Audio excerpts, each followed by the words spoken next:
Earthy and herby. Smells legit to me. Yay! That's the spirit! Gotcha. Hurry before someone sees us. Isn't it the worst when an excellent film comes to an end? I can only watch K-pop Demon Hunters so many times before I start to question my sanity. But like everyone else, I've become obsessed with the relatable characters, catchy songs, and moving narrative. Not to mention how stunning the animation and design are for something that was barely receiving advertising before dropping on Netflix. I'm so glad it's performing well, because the recognition and praise are well deserved.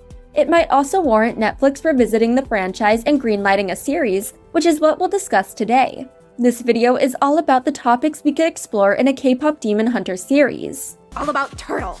Sounds super boring. I'm so down. Let's do this. Number 1. Character backstories. As far as the main characters go, we only receive brief glimpses of their backstories. When we first meet them, they're always world-class idols who fill stadiums with each performance. They've built their reputation through years of hard work and dedication, which has required them to abandon the lives they had in the past.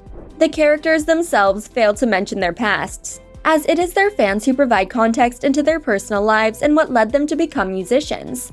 Rumi is the child of a former artist raised by Celine and the lead vocalist of Huntrix. She's the focal point of the group and was raised from birth to become a hunter. In contrast, Mira became an outcast within her family due to her rebellious nature, and Zoe grew up in the United States where she struggled to find a sense of belonging and a purpose for her lyrics.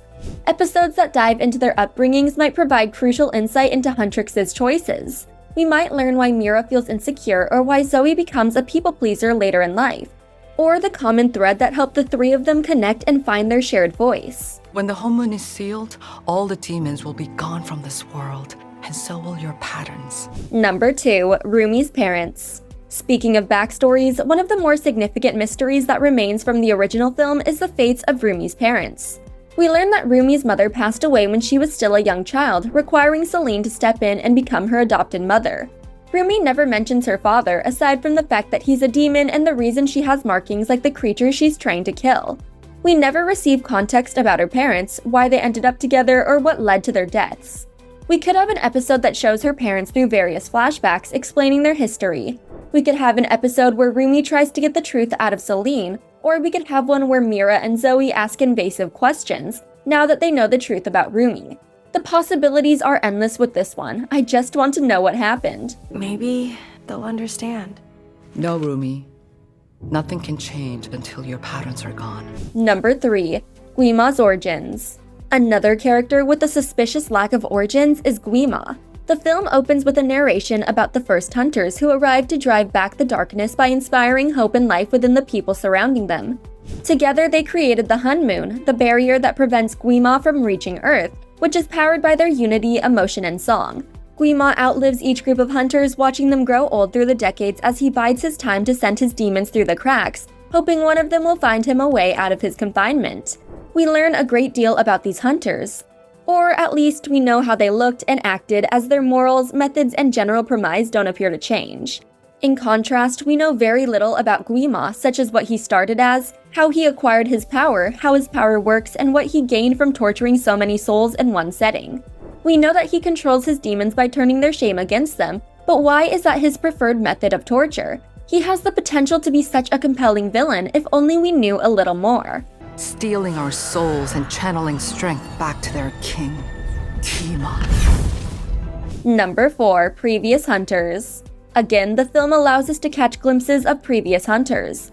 Most notably, we see trios throughout the decades as they adapt their style and musical genre to whatever is most popular at the time. A series could dedicate a few episodes to exploring these other groups, whether through historical books, personal diaries, or first-hand accounts. I'm not sure where Celine lives, but it looks like a training ground for soon-to-be hunters, and as a former hunter herself, she will have a few good stories to share with Rumi and the others. Celine could appear in each episode, helping Huntrix or offering guidance by recalling events from her time in her group. She might have advice on how to defeat a particular demon, how to balance personal life with responsibility, and how to strengthen the Hunmoon by working as a team. Honestly, I imagine her as the Alfred to their Batman, an observant and worried caregiver with a few tricks up her sleeve. It is your voices, your song, that will create the Golden Honmun. Yes, Celine. Number 5. Jinu's demon past. I loved Demon Jinu. I know everyone loved him because he had a good heart and never wanted to hurt anyone to begin with, but I enjoyed seeing how clever and goal-oriented he could be. We watched a crowd of demons cower in fear of Guima before Genie strolled in with a song, stage presence, and a deal in mind. He oozed confidence in that moment, and I'm not sure he would have left that meeting without getting what he wanted. I also appreciate how the other demons got out of his way in his introductory scene because it made it seem like Jinu had a reputation that made him worthy of respect. Not to mention, Guima regarded him by name. I suppose he speaks to each of his demons through his mind so that he might have remembered Jinu, but it would be even more interesting if Jinu made himself known to Guima through actions. Did he harm others in the demon realm? Is he a clever criminal who plays tricks on others? Does he remain fixated on humankind and their problems? And will he let the fire go out? Is this the end of him? At King Supers, you never compromise. You get up high quality that's guaranteed fresh and down low prices. Now. Number 6. Magical and mystical creatures. Aside from playing instruments and slaying every song he performs, Jinu also has unique animal companions that made crucial appearances throughout the film. The tiger and magpie helped Rumi throughout the film while also offering her guidance when she's lost her way. They also deliver messages and lead Rumi to locations. Still, we never learn how Jinu came to possess these mystical creatures, where they originate, or if they have any magical properties. It seems to me that the answer is yes, as the tiger can move through objects and carry Rumi through the sky. As far as the series goes, we need an episode telling us everything about these animals and their magic.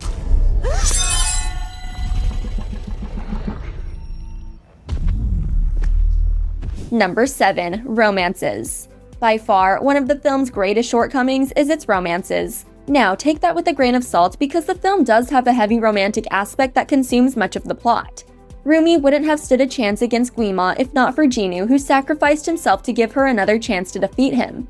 It's an act of selflessness that made many people fall in love with him, albeit at the very end of the film, and we would have loved to watch that side of him grow and prosper if he had more screen time. Rumi and Jinu weren't the only romantic connections hinted at throughout the film. Although they knew better and didn't put much emotional value into their interactions, Mira and Zoe each had relationships and ship names with specific members of the Saja Boys, based on who the fans thought they might pair best with. Mira and Zoe appreciate the Saja Boys for their looks, as they get caught staring at their competitors more than once throughout the film. However, scoping out the competition isn't a bad thing, and it gives Huntrix more time to practice before they meet their enemies on the battlefield.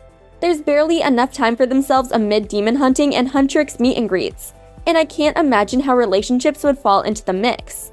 One thing is for sure though, those relationships would be among the most popular aspects in the series. Okay, bye.